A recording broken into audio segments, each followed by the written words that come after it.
Good morning. Welcome to the best On Ground Weekday Kickoff. It's Monday, the 13th of July, 2020, and I've got Julian de Stoop in the chair with me. Morning, Jules. Morning, Pete. How are we? Mate, I'm doing very, very well. I'm up and about my D's, and of course, Leeds United having a win. Your Bombers and Spurs doing the same.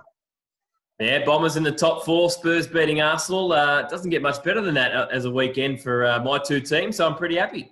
Fantastic, mate. We're going to start off in the English Premier League as it might be, but we're going to start at the other end of the table because there's been a couple of fascinating results overnight in the relegation battle. We saw earlier this weekend Norwich City's relegation from the Premier League being confirmed, and Aston Villa and Bournemouth look to be heading in the same direction, both winless since the resumption of the season, but they've had some massive results overnight to possibly keep that relegation battle alive right to the bitter end.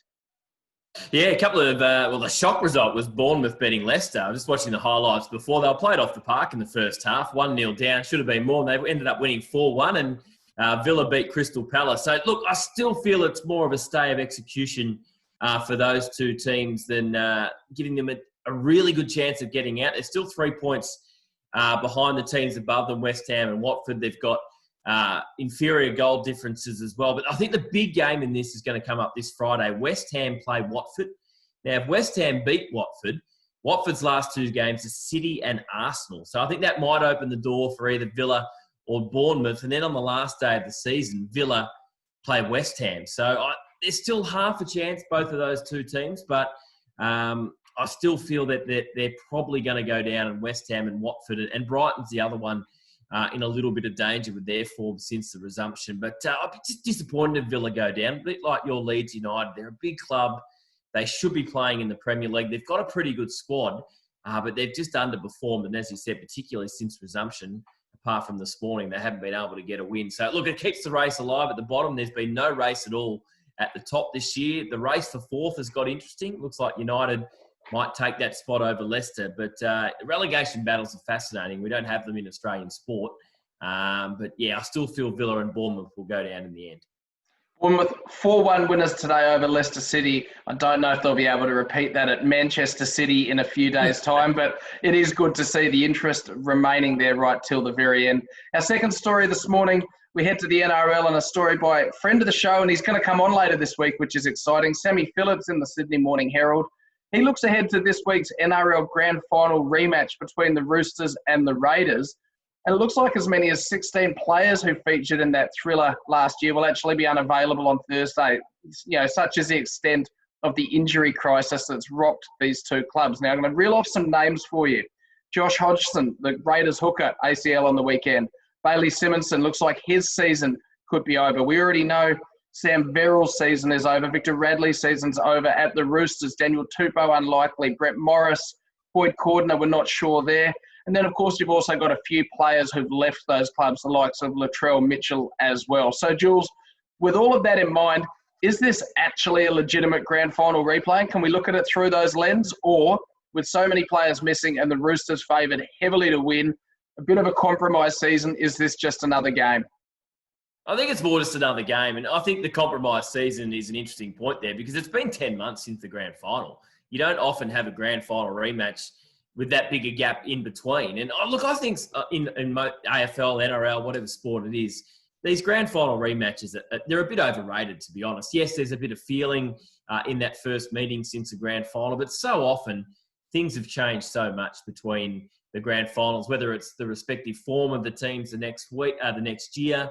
Quite often in the AFL, they're early in the season when both the teams from last year haven't really got going yet. And there's always personnel change between either the Premier or the runner-up in the following season. So, look, I think they are a little bit overrated, unless it's something like Hawthorn-Geelong, where Geelong had that shock grand final loss in 2008, and that feeling just remained for years and years and years every time they played Hawthorn. But, yeah, this one, even though the Roosters have got a lot of players out, looks a bit of a mismatch on paper. And, gee, there's been some serious injuries in the NRL, hasn't there? A lot of knees in recent weeks, and bit like the AFL. It's always a war of attrition in these two codes, but I think more than ever in this compromised season, it really is a survival of the fittest. I think you're absolutely spot on there. Of course, preparation, recovery, completely different to what athletes in any of these codes have really experienced before. They're using stadiums and surfaces which have got heavier use than ever before as well. We move to our third story this morning, and our third story is always the one we go a little bit deeper into and spend a little bit more time on. And this one's from The Age, from Andrew Wu, based, of course, in Sydney, and Daniel Cherney have teamed up on this one. And it's a bit of a review of the Richmond-Sydney game that my wife was maybe unfortunate enough to attend up here in Brisbane yesterday. Richmond coach Damien Hardwick has blamed the Swans for a horrendous game of football. Of course, Richmond winning that one 4-10 to 3-8, the lowest aggregate total in an AFL game for nearly 25 years. Does Hardwick have the right to criticise the opposition like that? Or were the Swans smart to stay as close to Richmond as they did? And I suppose further to that, Jules, talk me through why Hardwick thought it was such a horrendous game of football.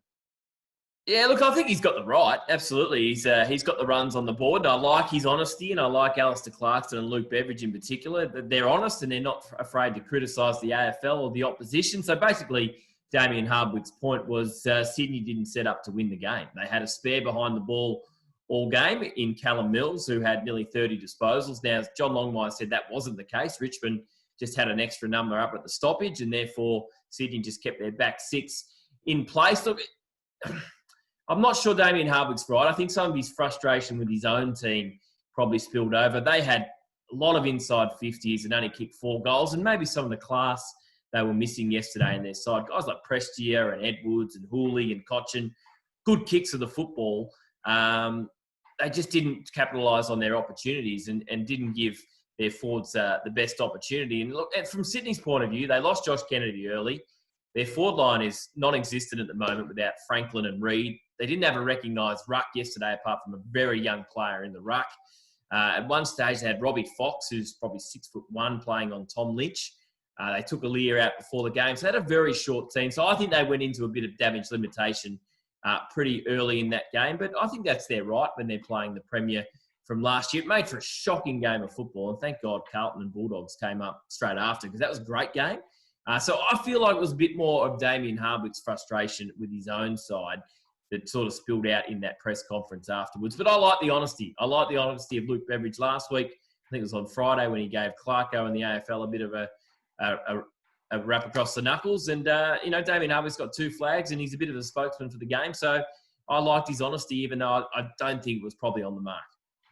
We talked last week, we talked about whether Richmond are a legitimate premiership threat. I want to talk about the Sydney Swans for a moment, because you mentioned some of the players they're missing. They don't have a recognised ruckman, not only in the team, but actually even available for selection. Young rookie there that they were considering giving a call-up, injured as well. No Sam Naismith, no Callum Sinclair, of course, no Buddy, no Sam Reid. Kennedy adds to that injury list. The Swans, on paper, they've got so many talented youngsters, but they're just perhaps missing that middle core of players with 60 to 100 games of experience, aren't they? Are they turning into a bottom 4 team this year? Yeah, I think so. I mean, they're in a rebuild, Sydney. There's no doubt about that. And when you're in a rebuild, you need your senior players, playing and playing well. And they just haven't had that this year. When Franklin hasn't played, now Kennedy's going to miss some time with a medial. And as you say, their big men have either been out or probably underperforming. A guy like Aaliyah hasn't really fired a shot this year. So, look, they had a couple of good wins early, particularly the one against North Melbourne in round 3. But, yeah, I think with the amount of kids they got in that side, I think they're going to finish bottom 4. But in the stage of rebuild they are, I don't think that's the end of the world. And John Longmire will just keep pumping some games into kids. A couple of debutants yesterday. And I think for the long term, that's not a bad thing for the Swans. But, I don't think they'll win too many more matches this year, because even when they play at home, they don't generally win. Our penultimate story today, we're going to stay with the AFL, and a story from John Ralph and Jake Clark in the Herald Sun about the quarantine hub that Geelong and Collingwood are experiencing in Perth. They're preparing for a series of games off 4-day breaks. We'll talk about that. But also, I want to talk about the fact that Geelong and Collingwood players pretty much weren't allowed to bring their partners and children to Perth with them. Only a few whose partners had family in WA were able to go across, or who were suffering from serious medical reasons that they could justify. So where we see the likes of the Bulldogs, Melbourne, these teams in Queensland and New South Wales who've got multiple players with partners and kids and little daycare operations going, not the same for Geelong and Collingwood over in the West. And I wonder, does the difference in rules for families and hubs create just yet another asterisk to the season, Jules? There's a lot of asterisks in this season, Pete, and that is probably another one. I noticed that Andy McGrath from the Bombers saying they don't have anyone with kids in their hub because at the club they just don't have many kids. So that makes it probably a little bit easier for a team like Essendon. But yeah, that's the thing. There's hubs and then there's different rules in these hubs. And going into Perth, they're very, very strict. So as you say, it's only a few players with, connections in Perth that have been able to take their kids. So yeah, that's a challenge for, new fathers like Adam Treloar, who had his wife and his child in Sydney, but doesn't have them in Perth. So it's just tough at the moment with this season, and a whole heap of things like grounds as well. We saw 4 games on Metricon this weekend, and it's not the ideal surface, and it's slippery up there, and pretty much every game is a wet game. And look, teams like St Kilda and the Bulldogs are very good Marvel Stadium teams, are playing in very different conditions. So there is all sorts of challenges, and this Perth hub is going to be tough for Geelong and Collingwood because they play each other this week, which is a tough game for obviously both sides. They're both 2 very good teams. And now they're playing a West Coast team that's revitalised. Fremantle, I've reckon, been really good this year, even though they've only won 2 games. And what they did on the weekend will give them confidence. So it's going to be a challenge for those 2 sides, Geelong and Collingwood, who I still think are right in the mix for the premiership. But they're going into a hub with tough restrictions, not many partners. And they've got 3 tough games coming up. So, yep, just add another asterisk to the 400 mini asterisks we've got next to this AFL season. Our final story today, Jules, comes from Wayne Smith in The Australian. He's got some quotes from new Rugby Australia chair Hamish McLennan, who has basically said in part of the negotiations with New Zealand around how many Australian teams could be included in a new Trans-Tasman Super Rugby competition. This is a moment in time we will rebuild Australian rugby, and at some stage in the future, we will repay the favour to New Zealand. I'll take that back a step. Essentially, McLennan asking New Zealand Rugby to support Australia's desire to have 5 teams involved in a new competition, amid reports that New Zealand favours 2 or maybe 3 Australian teams at a maximum. Can rugby in Australia stay relevant with only 3 professional teams, Jules? I mean, I've worked in that bubble for quite a long time until recently, but I'm really interested in your thoughts as somebody who's perhaps a more casual observer of the sport. My initial reaction is probably yes, because when Australian rugby was at its strongest, there was only the 3 teams, the Brumbies, the Reds and the Waratahs, who I'm assuming would be the 3 teams that would be in this competition. But if you want to grow the sport, and you've worked at the Rebels, and look, the Rebels don't get much cut through in the Melbourne media, but in terms of their crowds, and I'm assuming support for junior rugby in Melbourne and trying to get new fans to the game, they're important. We saw the Force when they went out of the competition. There was a lot of disappointment in Perth. So if you want to develop some new fans, you need to be in these markets. So I think that would be a setback. And then you've got, how do you keep the best Australian players in Australia if there's only 3 teams? And we know, apart from a couple of loopholes, you can't play for the Wallabies if you're overseas. So I think that would be a worry for the Wallabies, who haven't been particularly strong in the recent years. So initial reaction would be, I think they'll be okay. But then when I think you dig it a little bit deeper, it is probably a concern on a few different fronts. And a bit like football in Australia with the A-League, rugby's got similar challenges, low numbers in terms of ratings, not a lot of cut through with mainstream media. So I don't think shrinking the teams right now would help the sport.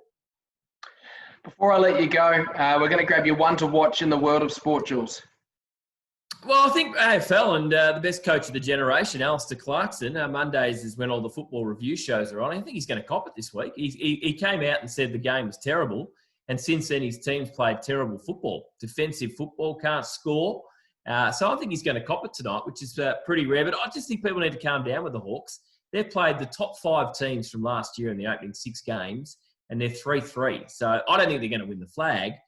But I wouldn't write them off from finishing in the top 8 if they could just get things going a little bit with a bit of a softer draw in the coming weeks. But Clarko's normally lauded, but I think we'll find in the next 24 hours he's going to cop a bit of heat, which is pretty unusual.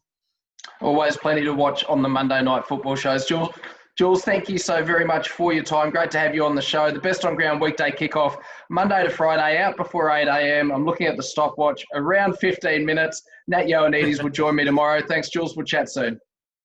Thanks, Pete. Have a good day.